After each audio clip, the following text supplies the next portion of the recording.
Hello everyone, good afternoon and welcome to my new video. तो friends, कैसे हैं आप सभी।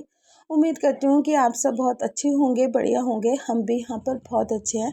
तो फ्रेंड्स, सबसे पहले ना मैं आप लोगों से सॉरी कहना चाहूँगी कि मेरा जो ये वीडियो है ना 8 दिन के बाद अपलोड हो रहा है। और ये जो वीडियो है ना ये भी काफ़ी पुराना है। इसको मैंने बनाया था 8 तारीख को और अपलोड मैं अब कर रही हूँ, क्योंकि क्या हुआ ना, बीच में मेरी तबीयत ख़राब हो गई थी। मुझे वायरल फ़ीवर हो गया था। सबसे पहले वायरल फ़ीवर हुआ हस्बैंड को। वो 4 से 5 दिन बुखार में रहे, मेडिसिन वगैरह ली तो उनका बुखार बिल्कुल ठीक हो गया था। उसके बाद वो वायरल जो था ना वो मुझे हो गया था। 4-5 दिन मुझे भी बुखार रहा। मेडिसिन वगैरह लिया मैंने। बुखार आता था 102, 103 ऐसे करके बुखार आता था मुझे। मेडिसिन वगैरह लेके बुखार तो ठीक हो गया है, लेकिन अभी मेरे गले का ना बहुत बुरी तरह से बैंड बजा हुआ है, क्योंकि मुझे हो रही है बहुत बुरी तरह से खांसी। और खांसी ऐसी होती है कि मेरे आँख से पानी, नाक से पानी, चेस्ट में पूरा पेन हो जाता है जब मुझे खांसी होती है। और जब खांसी होती है ना तो वीडियो पे वॉइस ओवर देना ना बहुत ज़्यादा मुश्किल हो जाता है। इस वीडियो पर भी मैंने काफ़ी जगह रुक रुक कर ना वॉइस ओवर दिया है, क्योंकि बीच बीच में ना मुझे बहुत बुरी तरह से ना खांसी हो रही है। तो इस वजह से ये जो वीडियो है ना मेरा बहुत ज़्यादा लेट अपलोड हो रहा है।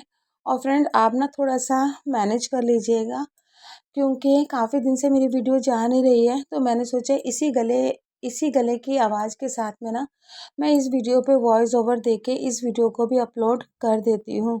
तो फ्रेंड, मेरी आवाज़ को ना थोड़ा सा आप मैनेज कर लीजिएगा। जैसे कि आप वीडियो में सुन पा रहे हो कि मेरी आवाज़ ना बिल्कुल भी ठीक नहीं है। और इस वीडियो के बाद मेरी एक वीडियो और आएगी, जो कि मेरी तबीयत ख़राब होने से पहले मैंने बनाई थी। और वो वीडियो है मेरे सेकंड सोमवार की। और उसके बाद ना फिर मेरी तबीयत ख़राब हो गई थी। तो यहाँ पर ना हस्बैंड पर्दों को लगा रहे थे। लास्ट ब्लॉग में आपने देखा था कि मैंने काफ़ी सारे पर्दों को फोल्ड करके रखा था। तो हस्बैंड को मैंने बोला था कि आप ना पर्दों को लगा दीजिए, क्योंकि इन पर्दों की हाइट ना बहुत ज़्यादा ऊंची है और वहाँ तक मेरा हाथ ना पहुँचता नहीं है। तो पर्दों को निकालने का काम और पर्दों को लगाने का काम जो है ना वो हस्बैंड से ही मैं करवाती हूँ। तो यहाँ पर ना हस्बैंड पर्दे लगा रहे थे पूरे घर में। और सच में जब तक ये पर्दे लगे नहीं थे ना घर में, घर बिल्कुल देखने में ना अजीब सा लग रहा था। बाहर से अंदर का सीन पूरा दिखाई देता था और अंदर से बाहर का पूरा नज़ारा दिखाई देता था। और फिर एक प्राइवेसी भी हो जाती है ना पर्दों को लगाने के बाद, क्योंकि अपने घर पे इंसान जैसे मर्जी उठ बैठ सकता है, सो सकता है। और सच में जब तक ये पर्दे नहीं लगे थे ना तब तक पूरा घर इतना अजीब सा लग रहा था बिना पर्दों के। बहुत ही ज़्यादा ख़राब लग रहा था। और जब हस्बैंड ने पर्दे लगा दिए थे ना तो पूरे घर का लुक ना इन पर्दों की वजह से चेंज हो गया था। पर्दों को लगाने के बाद ना सच में पर पूरे घर का जो लुक होता है ना वो चेंज हो जाता है। और यहाँ पे देखिए, तार में इतने सारे कपड़े जो हैं मैंने धो के डाले हुए थे, क्योंकि बाहर का मौसम तो वैसे ही बारिश वाला बना हुआ था। और कई बार ना ऐसा होता है कि मैं कपड़ों को धो के बाहर सुखा देती हूँ। किचन में मैं काम कर रही होती हूँ और एकदम से ना बारिश आ जाती है और मेरे सारे कपड़े जो है ना वो गीले हो जाते हैं। तो इस बात से मैं टेंशन फ्री हो जाती हूँ। घर के अंदर कपड़े जब सुखा देती हूँ ना तो मुझे इस बात की टेंशन नहीं रहती है कि बाहर मेरे कपड़े डले हुए हैं और कब बारिश हो जाए। बार बार नहीं तो मुझे ना बालकनी में जाकर देखना पड़ता है कि बारिश तो नहीं हो रही है, बारिश तो नहीं हो रही है। तो घर के अंदर कपड़े सूखते रहते हैं ना तो मैं भी टेंशन फ्री हो जाती हूँ। तो यहाँ पर मैं आप लोगों को आई थी बाहर का मौसम दिखाने के लिए। तो बारिश मॉर्निंग से ही हो रही थी हमारे यहाँ पर, और अभी भी 12 साढ़े 12 बजे के टाइम पे हल्की हल्की बूंदाबांदी हो ही रही थी। तो यहाँ पर ना मैं आपको बालकनी में एक खाली गमला दिखा रही थी। उसमें मेरा तुलसी जी का पौधा रहता है, लेकिन अब पता नहीं क्यों तुलसी जी जो है ना मेरे घर पे बिल्कुल रुकती ही नहीं है। जब भी मेरी तुलसी जी ख़राब हो जाती है मैं तुरंत के तुरंत 2-4 दिन में ना फिर से नया तुलसी का पौधा ले लेती हूँ। और वो तुलसी का पौधा जो है ना वो मतलब काफ़ी अच्छे से कुछ दिन तक तो ग्रो करता है। उसके बाद फिर अपने आप से ना उसकी पत्तियाँ टूटने लगती है और धीरे धीरे करके ना फिर टहनियाँ भी ना सूखने लगती है। तो कई बार मैं तुलसी जी जो है ना वो लगा चुकी हूँ गमले में, और जितनी बार भी मैं लगाती हूँ उतनी बार वो थोड़ा सा ग्रो होता है और उसके बाद फिर धीरे धीरे करके उसकी पत्तियाँ टूटने लगती हैं और उसके बाद टहनियाँ सूख जाती हैं। तो मुझे बहुत ज़्यादा ख़राब लगता है कि मैं इतनी मेहनत से ना बार बार तुलसी जी को अपने गमले में लगाती हूँ, और तुलसी जी जो है वो थोड़े दिन रहती है, उसके बाद वो सूख जाती है। और मेरी ना हैबिट अभी से नहीं है तुलसी जी को अपने घर पे रखने की। बहुत पहले से मैं अपने घर पे ना तुलसी जी का पौधा ज़रूर रखती हूँ। मैं जब किराए के मकान पे भी रहती थी ना, उस टाइम पे भी मैं तुलसी का एक पौधा अपने घर पे हमेशा लगा के रखती थी। तो फिर से अभी कोई गमला वाला आएगा, फिर से मैं तुलसी जी का नया पौधा लगाऊंगी। लेकिन सच में बार बार ये तुलसी का पौधा सूख जाता है ना, तो मुझे बहुत ज़्यादा ना ख़राब लगता है। तो देखूंगी अभी कोई पौधा वाला आएगा, तो फिर मैं उनसे पौधा लगवाऊंगी तुलसी जी का, क्योंकि खाली गमला ना मुझे बिल्कुल भी ना अच्छा नहीं लगता है। और अभी बरसात का टाइम भी है ना, तो तुलसी लो या फिर कोई भी पौधा इस बरसात के मौसम में लगा दो ना, तो वो बहुत अच्छे से ग्रो करता है। तो यहाँ पर मैं आई थी किचन में, खाना बनाने की तैयारी कर रही थी दिन की, क्योंकि टाइम हो रहा था 12:30 पौने 1 बजे का। तो एक दिन पहले ना मैं ये ड्रम स्टिक लेकर आई थी, इसको सहजन की फली भी बोलते हैं। और इसकी सब्ज़ी जो है ना बहुत ज़्यादा टेस्टी बनती है। मुझे तो इसकी सब्ज़ी ना बहुत ज़्यादा अच्छी लगती है, और मैं हफ्ते में 1-2 बार तो इसको ज़रूर बनाती हूँ। तो इसको ना आप आलू के साथ, बैंगन के साथ में मिक्स करके सूखी सब्ज़ी बनाओ, वो भी उसकी अच्छी लगती है। ग्रेवी वाली सब्ज़ी बनाओ आलू के साथ में, वो भी उसकी बहुत ज़्यादा अच्छी लगती है। तो आज मैं ना ग्रेवी वाली सब्ज़ी बनाऊँगी, क्योंकि हम लोगों को चावल के साथ में खाना है, और मेरे बच्चे भी जो है ना ग्रेवी वाली सब्ज़ी जो है वो पसंद करते हैं। रोज़ रोज़ दाल बनाओ ना, तो फिर बच्चे भी बोलने लगते हैं मम्मी रोज़ रोज़ दाल बना देते हो। तो इस तरह से चेंज करके बनाओ ना, तो मुँह का टेस्ट भी चेंज हो जाता है और अच्छा भी लगता है। तो यहाँ पर मुझे ना ग्रेवी वाली सब्ज़ी बनानी थी। तो ग्रेवी वाली सब्ज़ी के लिए मतलब 2 से 3 फली जो है ना वो सफ़िशिएंट रहती है, क्योंकि ग्रेवी वाली सब्ज़ी के लिए फली जो है ना वो ज़्यादा नहीं लगती है। लेकिन अगर इसी फली की मैं सूखी वाली सब्ज़ी बनाती, तो 1 पाव में पूरा इसको काट लेती। तो यहाँ पर मैंने 2 से 3 फली मैंने काट ली थी, और बाकी फली को ना मैंने ऐसे गीले कपड़े में लपेट के रख दिया था। गीले कपड़े में लपेट के रख दो ना, तो 1-2 दिन फली जो है ना वो और भी ज़्यादा फ्रेश रहती है, सूखती नहीं है। तो बस यहाँ पर मैंने मसाले की भी तैयारी शुरू कर दी थी। तो यहाँ पर मैंने प्याज काट लिया था, अदरक छील लिया था, लहसुन वगैरह छील लिए थे, और साथ में मैंने ले ली थी हरी मिर्च, क्योंकि ये सारी चीज़ें जो है ना मुझको सिलबट्टे में पीसनी थी। मेरे को सिलबट्टे का जो मसाला होता है ना पिसा हुआ बहुत ज़्यादा अच्छा लगता है, क्योंकि फ्रेश सिलबट्टे में पिसा हुआ मसाले का जो टेस्ट होता है ना वो सब्ज़ी में अलग स्वाद देता है। वैसे तो मेरे पास रेडीमेड अदरक लहसुन का पेस्ट भी रहता है फ्रिज के अंदर, लेकिन वो मैं कभी कभार इमरजेंसी में यूज़ करती हूँ। नहीं तो ज़्यादातर मैं सिलबट्टे में ही फ्रेश मसाला पीसती हूँ। तो यहाँ पर सिलबट्टे में मैंने मसाला पीस लिया था। इसमें अदरक लहसुन 5 से 6 हरी मिर्ची मैंने ऐड की थी। हरी मिर्ची जो है ना वो ज़्यादातर मैं हर एक सब्जियों में ज़्यादा ऐड करती हूँ, क्योंकि लाल मिर्च पाउडर जो है ना वो हेल्थ को नुकसान पहुँचाती है। इस वजह से मैं हरी मिर्ची का यूज़ ज़्यादातर करती हूँ।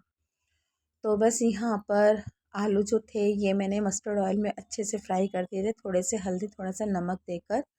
और ये जो सब्ज़ी बनती है ना ये मस्टर्ड ऑयल में बहुत ज़्यादा टेस्टी बनती है।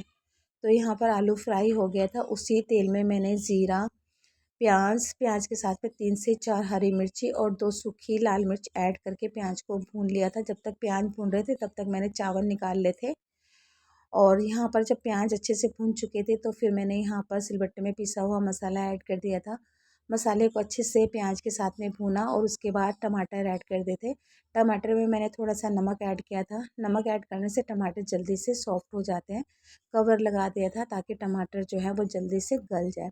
जब टमाटर यहाँ पर अच्छे से सॉफ्ट हो गए थे, तो मैंने घर के जो ड्राई मसाले होते हैं जैसे कि ज़ीरा पाउडर, धनिया पाउडर, कश्मीरी लाल मिर्च पाउडर, गरम मसाला ऐड कर दिया था। मसाले को अच्छे से भूना, और उसके बाद मैंने काटी हुई जो सहजन की फली थी वो मैंने ऐड कर दिया था। सहजन की फली मैंने सबसे पहले ऐड की थी, क्योंकि सहजन की फली को मैंने फ्राई नहीं किया था, तो इसको गलने में थोड़ा सा टाइम लगता है। तो जब सहजन की फली 80 to 90% गल गई थी, तब मैंने यहाँ पर फ्राई किए हुए आलू ऐड किए थे और अपने हिसाब से मैंने यहाँ पर गर्म पानी ऐड कर दिया था। उसके बाद ग्रेवी में मैंने बॉयल आने दिया। बाद में मैंने ऐड करते थे गरम मसाला और धनिया की पत्ती। चावल बन चुके थे, फटाफट से मैंने यहाँ पर खीरे का रायता भी बना लिया था। खीरे का रायता मेरे घर पे ना सबको बहुत ज़्यादा पसंद आता है और गर्मियों के टाइम पे खीरे का रायता जो होता है ना बहुत ही ज़्यादा फ़ायदा भी करता है। तो इस खीरे के रायते में मैंने भुनी हुई गोल मिर्च और भुना हुआ ज़ीरा पाउडर मैंने ऐड किया था और उसमें थोड़ा सा मैंने लाल मिर्च पाउडर ऐड करके और फ्रिज के अंदर रख दिया था। नमक ऐड नहीं किया था, नमक मैं बाद में ऐड करती हूँ जब मैं सर्व करती हूँ। तो यहाँ पर ऑलमोस्ट सारा खाना जो था वो बन चुका था और एक दिन पहले से ही मैंने ना मलाई निकाल के रखी हुई थी।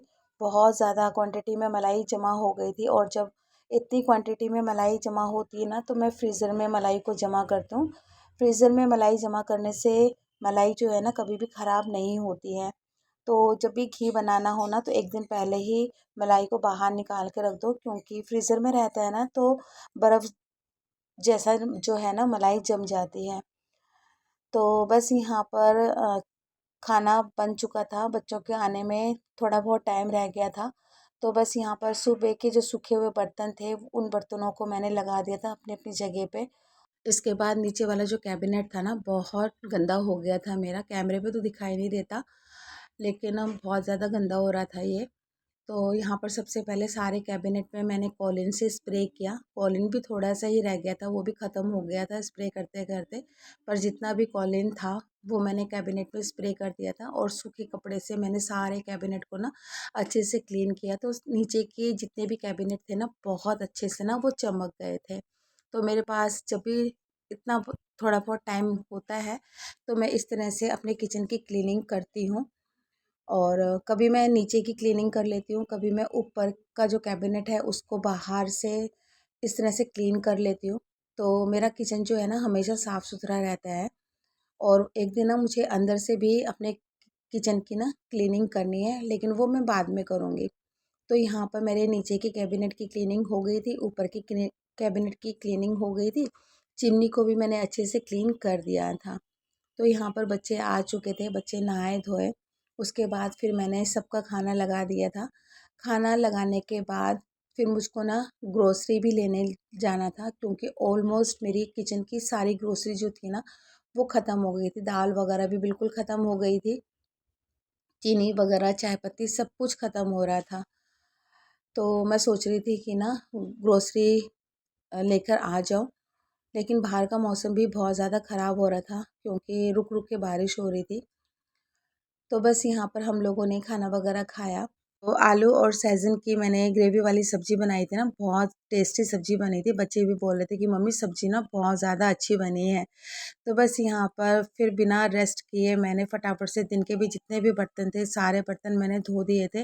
वैसे ना दिन के टाइम पे खाना खाने के बाद मुझे थोड़े से लेटने की ज़रूरत होती है, ताकि मैं थोड़ा सा ना आराम कर पाऊँ, बॉडी थोड़ी सी ना रिलैक्स हो जाए। मुझे वैसे दिन के टाइम पे नींद नहीं आती है, क्योंकि फिर 4 बजे आदि को ट्यूशन छोड़ के आना पड़ता है ना, तो इसी टेंशन से फिर मेरे को ना दिन के टाइम पे नींद नहीं आती है। लेकिन वही है कि बेड में मैं थोड़ा सा लेट जाती हूँ ना तो बॉडी रिलैक्स हो जाती है। तो मैंने ना रेस्ट नहीं किया, क्योंकि मुझे ग्रोसरी लेने के लिए भी जाना था। ऑलमोस्ट ग्रोसरी का सामान ख़त्म हो रहा था। फिर मुझे ना घी निकालना था। रात भर से मैंने घी जो है ना वो निकाल के रखा हुआ था बाहर। और फिर क्या होता है ना कि ग्रोसरी लेने के लिए जाओ, फिर ग्रोसरी लेकर आओ, शाम के टाइम पे फिर दिया बाती का टाइम हो जाता है, खाना वगैरह बनाना रहता है, बहुत सारा काम हो जाता है ग्रोसरी लाने के बाद। तो फिर मैंने सोचा कि नहीं, घी को ना निकाल के ही जाती हूँ। तो बस यहाँ पर जितनी भी मलाई थी वो मैंने बड़ी सी कढ़ाई में डाल लिया था। और ये जो कढ़ाई है ना इसमें मैं ज़्यादातर पूड़ियाँ वगैरह बनाती हूँ और घी वगैरह मैं निकालती हूँ। ये जो मलाई मेरी इकट्ठी हुई ना ये कम से कम 15 से 20 दिन की मलाई है, क्योंकि मेरे घर में जो दूध आता है ना वो फुल क्रीम दूध आता है और फुल क्रीम दूध से ना मलाई जो है वो ज़्यादा इकट्ठी होती है। तो मैं क्या करती हूँ ना, दूध जब आता है मेरे घर पे तो मैं दूध को गर्म कर लेती हूँ, ठंडा करके उसको ना फ्रिज में रख देती हूँ। फ्रिज में रखने से फिर क्या होता है ना कि दूध की ऊपर की जो मलाई होती है ना बहुत गाढ़ी जमती है। तो इस तरह से मैं मलाई इकट्ठी करती हूँ, तो कम से कम 15 से 20 दिन की मलाई इकट्ठी हो जाती है। और इतने दिन की जो मलाई होती है ना, मैं फ्रीज़र में रख देती हूँ। फ्रीज़र में रखने से मलाई जो होती है ना, वो बिल्कुल भी ख़राब नहीं होती है। तो जब मुझे घी निकालना होता है तो एक दिन पहले ही मैं मलाई को निकाल के रख देती हूँ। तो यहाँ पर मैंने मलाई को घोट रही थी, तो पूरी मलाई जो थी ना वो अ, हाथ में ना चिपक रही थी। तो मैंने क्या किया ना, फ्रीज़र में मैंने बर्फ़ जमाने के लिए पानी रखा हुआ था, तो काफ़ी ठंडा-ठंडा पानी मैंने फ्रीज़र में से निकाला और मैंने ना मलाई में ऐड किया था। ठंडा-ठंडा पानी डालने से क्या होता है ना कि मलाई जो है ना, वो एक तरफ इकट्ठी होनी शुरू हो जाती है और फिर उसमें से जो मलाई है ना, काफ़ी अच्छे से निकलती है, बिल्कुल भी ना हाथ में चिपकती नहीं है। नहीं तो ऐसे फिर मलाई जो है ना हाथ में चिपकनी शुरू हो जाती है और फिर काफ़ी ज़्यादा मलाई जो है ना वो वेस्ट होती है। तो गर्मियों में सबसे ज़्यादा दिक्कत होती है मलाई को निकालने में। तो गर्मियों में जब भी मलाई निकालो ना, तो उसके लिए ठंडा-ठंडा चिल्ड पानी का यूज़ करो। मलाई काफ़ी अच्छे से निकल जाती है। तो यहाँ पर पूजा भी आ गई थी। तो पूजा भी बोलने लगी, मम्मी थोड़ी-सी मलाई मैं भी निकाल के देखूँ क्या? तो मैंने बोला निकाल ले। तो पूजा भी थोड़ी-सी मलाई उसने भी निकाली थी। तो यहाँ पर सारी मलाई को फिर मैंने कढ़ाई में ट्रांसफ़र किया। ट्रांसफ़र करने के बाद फिर मैंने ना घी निकाला था और सच में कम से कम मतलब आधा किलो से ज़्यादा ही मेरा घी निकला था। पूरी तरह से घर में बना हुआ शुद्ध घी। तो वही है कि घर का बना हुआ घी जो है ना, वो बच्चों के पराठों में काम आ जाता है। फिर मेरे हस्बैंड को भी ना गरम-गरम चावल में घी चाहिए होता है। तो वही है कि घर का बना हुआ घी तो घर का बना हुआ घी होता है, बिल्कुल शुद्ध होता है, इसमें कोई भी मिलावट नहीं होता है। तो बस यहाँ पर घी वगैरह निकाला, टाइम आप देख सकते हो कि पौने 5 बजे का टाइम हो हेलो रहा था। तो गाइस, आज हम हस्बैंड कॉम्बर्ट जो जा थे रहे ना, वो हैं बाहर से ग्रोसरी कपड़े निकाल शॉपिंग रहे थे। करने। बाहर का मौसम ना सच में बहुत ज़्यादा ख़राब है। मतलब 2-3 दिन से ना कंटिन्यूसली यहाँ पर बारिश हो ही रही है। सुबह भी बारिश हो रही थी, दिन के टाइम पे भी बारिश हो रही थी। अभी थोड़ी देर के लिए बारिश रुकी है, तो हम लोग सोच रहे हैं कि थोड़ा सा ना ग्रोसरी लेकर आ जाते हैं। ग्रोसरी किचन की ना ऑलमोस्ट ख़त्म हो चुकी है और आदि को तो हमने ट्यूशन भेज दिया है। इसका ट्यूशन 6 बजे से है, ये 6 बजे जाएगी। तो आदि को ट्यूशन से भी लाना है, इससे पहले हम लोग कॉम्बार्ट से ना ग्रोसरी वगैरह लेके आ जाएंगे। और बाहर का मौसम तो इतना ज़्यादा ख़राब हो रखा है ना कि हस्बैंड ने सारे कपड़े जो हैं अभी फिर से बाहर से अंदर किए हैं। तो आजकल ना यही चल रहा है, कपड़ों को बाहर सुखाओ फिर अंदर डालो, फिर बाहर सुखाओ फिर अंदर डालो, यही चल रहा है। कभी भी बारिश आ रही है, बारिश का ना कोई भी भरोसा नहीं है। तो अभी बारिश रुकी हुई है, लेकिन वही बादल छाए हुए हैं, कभी भी बारिश जो है ना वो हो सकती है। तो हमने सोचा फटाफट से जाते हैं और ग्रोसरी जो है ना लेकर आ जाते हैं। और यहाँ पर पूजा ने ये वाला टॉप पहना हुआ है। मैंने आप लोगों को बताया था ना कि पूजा ने ऑनलाइन टॉप मंगाए हैं अपने लिए, तो इसने ब्लैक जीन्स के साथ में पहना हुआ है, तो अच्छी लग रही है। तो चलिए फ्रेंड, फटाफट से ना कॉम्बैट चलते हैं, ठीक है। तो यहाँ पर हम लोग पहुँच गए थे कॉम्बैट में और यहीं से मैं हमेशा अपनी ग्रोसरी शॉपिंग करती हूँ। और कॉम्बैट जो है ना, मेरे घर से हार्डली 5 से 10 मिनट वॉकिंग डिस्टेंस पर है। तो हम लोग जब भी कॉम्बैट से सामान वगैरह लेने के लिए आते हैं ना, तो पैदल ही आते हैं। लेकिन हाँ, जब ग्रोसरी लेकर हम घर जाते हैं ना, तब हम लोग बैटरी रिक्शा का यूज़ करते हैं, क्योंकि उस वक्त ना ग्रोसरी बहुत ज़्यादा होती है। तो हमेशा मेरी मंथली ग्रोसरी की शॉपिंग जो होती है ना, यहीं से ही होती है। यहाँ के अलावा मैं कहीं से भी अपनी ग्रोसरी शॉपिंग नहीं करती हूँ। तो चलिए जी, फटाफट से अपनी ग्रोसरी शॉपिंग कर लेते हैं। और मैंने ग्रोसरी शॉपिंग क्या-क्या किया है, ये मैं आप लोगों को नेक्स्ट वीडियो में बताऊँगी। तो चलिए जी, इसी के साथ ही मैं अपनी इस वीडियो का एंड करती हूँ। अगर मेरा वीडियो आप लोगों को पसंद आता है, तो प्लीज़ मेरे वीडियो को लाइक कीजिएगा, शेयर कीजिएगा। और हाँ, आप लोग ना कमेंट नहीं करते हैं, तो प्लीज़ कमेंट भी कर दीजिएगा। तो चलिए फिर मिलते हैं नए व्लॉग में। तब तक के लिए bye bye and take care.